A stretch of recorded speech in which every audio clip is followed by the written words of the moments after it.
menyaksikan perkembangan persidangan terdakwa Nikita Mirzani di Pengadilan Negeri Jakarta Selatan membuat saya semakin yakin bahwa apa yang diduga dilakukan oleh Nikita Mirzani sebagaimana apa yang dituangkan jaksa dalam surat dakwaannya semakin jauh panggang dari api.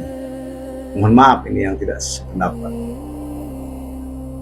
Pendapat ini saya sampaikan berdasarkan apa yang saya ketahui dan saya saksikan di persidangan dimaksud, yang mana dari sejak awal pemeriksaan, baik itu pada saat menghadirkan saksi korban, kemudian saksi-saksi fakta, kemudian barang bukti, ditambah juga dengan kehadiran ahli dalam persidangan itu yang memberikan keterangannya. Nah, yang terakhir dari ahli pidana cyber itu saya sangat sependapat dengan apa yang disampaikan, sebab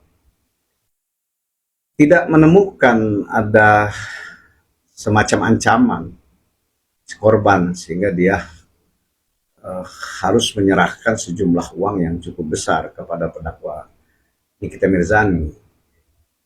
Apalagi hubungan yang terjalin di dalam komunikasi itu tidak direct ke terdakwa, tapi melalui asisten pribadinya yang bernama Mail. Jadi kalaupun memang harus dipaksakan dan untuk dimintai pertanggungjawaban terhadap perbuatan dimaksud, ya yang lebih potensi adalah yang berhubungan langsung.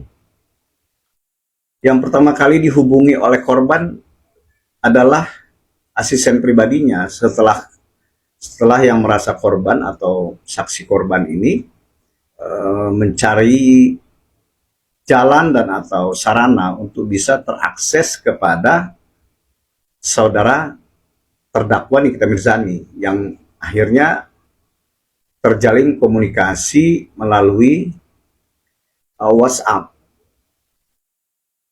yang buktinya sempat tersaji di pengadilan, yang mana ada semacam pembicaraan yang terkesan adalah negosiasi sampai akhirnya tercapai kesepakatan nilai termasuk teknis penyerahan, termasuk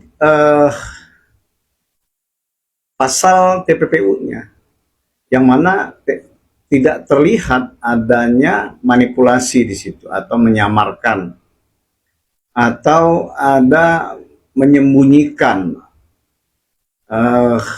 baik itu nama yang menerima dan yang menyerahkan. Itu cukup terang benderang, jadi sudah tidak sesuai lagi sebagaimana amanat daripada Undang-Undang TPPU.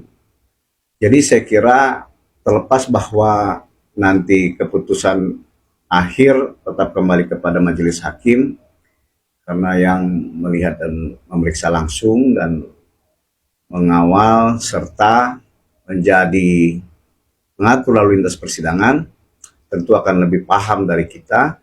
Tapi saya berpendapat tanpa ada maksud mengintervensi dan atau keberpihakan. Saya hanya memandang bahwa ini adalah proses hukum yang harapannya dapat menjadi pendidikan hukum bagi masyarakat, sebab hal serupa bisa terjadi kepada siapapun selama dia adalah warga negara Indonesia dan berdomisili di Indonesia.